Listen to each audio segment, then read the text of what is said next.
بسم اللہ الرحمن الرحیم۔ والدین کی مغفرت چاہتے ہیں، یہ 3 قرآنی آیتیں پڑھنے کا اہتمام کیجیے۔ دوستو، میں آج آپ کو 3 قرآنی دعائیں پڑھنی سکھانے جا رہی ہوں۔ آپ کے والدین زندہ ہیں تب بھی آپ ان دعا کو مانگا کریں۔ اگر آپ کے والدین کا انتقال ہو گیا ہے تب بھی آپ نے ان 3 دعاؤں کو ضرور پڑھنا ہے، کیونکہ ان دعاؤں کے پڑھنے سے اللہ تعالیٰ آپ کے والدین کی مغفرت فرما دیں گے۔ نمبر 1، ربنا اغفر لی ولوالدی وللمؤمنین یوم یقوم الحساب۔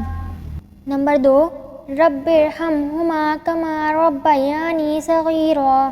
نمبر 3، رب اغفر لی ولوالدی ولمن دخل بیتی مؤمنا وللمؤمنین والمؤمنات۔ اللہ تعالیٰ عمل کی توفیق نصیب فرمائے، آمین۔ پلیز چینل کو سبسکرائب کر دیں۔